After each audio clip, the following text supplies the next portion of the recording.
नमस्कार, सत श्री अकाल, अस्सलाम वालेकुम, खुशामदीन। कैसे हैं आप दोस्तों? उम्मीद है अपने पंजाबी.com देख रहे हमारे सभी दर्शकों का और उनके परिवार वालों का स्वास्थ्य एकदम बढ़िया ही होगा। अगर आप इस चैनल में नए हैं तो लाइक, शेयर, कमेंट, सब्सक्राइब और बेल आइकन का बटन दबाना ना भूलें। तो चलिए दोस्तों, आज के वीडियो में हम आपको बताते हैं गुरुद्वारा बाबा अटल राय जी के बारे में। गुरुद्वारा बाबा अटल राय जी अमृतसर का एक प्रसिद्ध गुरुद्वारा है। हर साल हरमंदिर साहिब जाने वाले लाखों तीर्थयात्रियों में से कई को ये पता ही नहीं चलता है कि अमृतसर के बेहतरीन वास्तुशिल्प चमत्कारों और सिख धर्मों में से एक सबसे मार्मिक पूजा स्थल प्रसिद्ध हरमंदिर साहिब से कुछ ही दूरी पर है।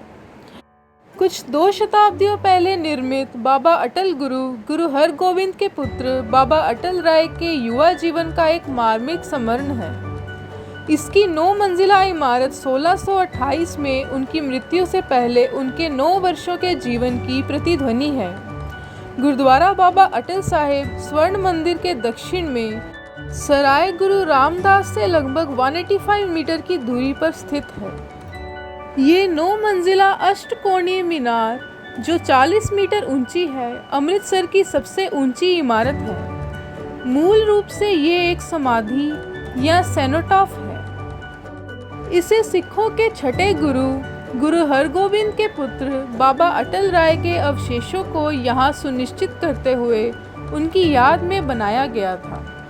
समय के बीतने के साथ ये एक गुरुद्वारे में बदल दिया गया। श्री गुरु हरगोविंद राय जी के समय में देश भर से यात्री संगत के रूप में श्री हरमंदिर साहिब के दर्शन व स्नान के लिए आया करते थे। उनके लिए लंगर आदि का प्रबंध इसी स्थान पर किया जाता था। इसके साथ ही कच्चे सरोवर में कमल के फूल भी खिला करते थे। बाबा अटल राय जी अपने साथी मोहन और अन्य बच्चों के साथ इसी गुरुद्वारा वाले मैदान में खेला करते थे तथा व्यायाम आदि किया करते थे। एक दिन जब अटल राय खेलने के लिए आए तो उन्हें पता चला कि उनके साथी मोहन को रात्रि के समय सांप ने डस लिया है। तो अपने मृत मोहन के गले में छड़ी डालकर जोर से उन्होंने कहा, चलकर अपनी बारी दे और बहाने ना बना। इस पर मोहन उठकर खड़ा हो गया। इस घटना की चर्चा चारों ओर होने लगी। बाबा अटल राय जी देवी शक्ति के स्वामी थे, परंतु पिता श्री गुरु हरगोविंद साहिब जी ने इस करामात को कहर करके समझाया कि अब तुम मृतकों को जिंदा करने लग गए हो। ऐसा करना अकाल पुरख के हुक्म में विघ्न डालना है। तब बालक बाबा अटल राय जी ने कहा, मैं वाहेगुरु को अपने प्राण दे देता हूँ। अतः वे समाधि लगाकर चादर तान कर लेट गए और अपने प्राण त्याग दिए। 24 सितंबर 1628 को वे अकाल पुरख की ज्योति में विलीन हो गए। उस समय बाबा अटल राय जी की आयु 9 वर्ष की थी। इसी तथ्य को आधार बनाकर इस स्थान पर 9 मंजिलों वाली इमारत बनाई गई। यह इमारत 125 फुट जगह के ऊपर 150 फुट ऊंची 19 फुट चौड़ी मीनार इस स्थान पर बना हुआ है। सन 1778 में सरदार जस्सा सिंह रामगढ़िया तथा सरदार जोध सिंह की ओर से 3 मंजिल तक ही निर्माण कार्य किया गया था। बाद में सन 1821 में महाराजा रणजीत सिंह तथा रानी सदा कौर की ओर से बाकी की मंजिलें बनवाई गई थी। इस पर सोने का काम सरदार दयाल सिंह के द्वारा कराया गया था। बाबा अटल राय जी को अमृतसर का कोतवाल कहा जाता था। इस भव्य इमारत के ऊपरी मंजिलों की दीवारों पर प्रसिद्ध चित्रकारी के द्वारा सिख इतिहास से संबंधित सुंदर चित्र बनाए गए हैं। इसकी सबसे ऊपरी मंजिल पर खड़े होकर सारा अमृतसर शहर देखा जा सकता है।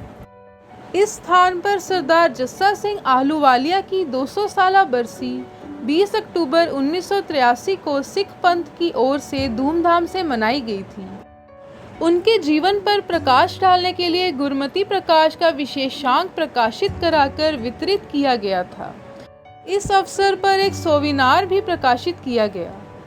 स्वर्ण मंदिर के सौंदर्यीकरण तथा गलियारा स्कीम के अधीन गुरुद्वारा बाबा अटल राय जी के आसपास की इमारतों को धराशाही किए जाने के कारण यहाँ श्रद्धालुओं का आना जाना बहुत कम हो गया है।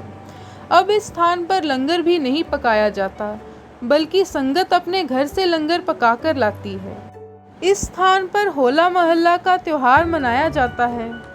प्रतिवर्ष 24 सितंबर वाले दिन बाबा अटल राय जी की पुण्य स्मृति में यहाँ संगत की भारी भीड़ होती। तो दोस्तों, अगर आपको हमारी वीडियो पसंद आई हो तो लाइक और कमेंट ज़रूर कीजिए। दोस्तों, हिंदी में वीडियो बनाने का हमारा मेन मकसद यही है कि देशों विदेशों में रह रहे हमारे जितने भी फैंस हैं उन्हें पंजाब के बारे में, पंजाब की धरती के बारे में, पंजाब के वीर योद्धाओं के बारे में और तमाम पंजाब की जितनी भी संस्कृति है उसके बारे में बड़ी आसानी से हिंदी भाषा में जाना जाए। अगर आप चाहते हैं कि हमारी वीडियोस आप तक सबसे पहले पहुंचे तो हमारे चैनल को सब्सक्राइब करना ना भूलें। लाइक, शेयर, कमेंट करते रहिए अपने पंजाबी.com पर। धन्यवाद।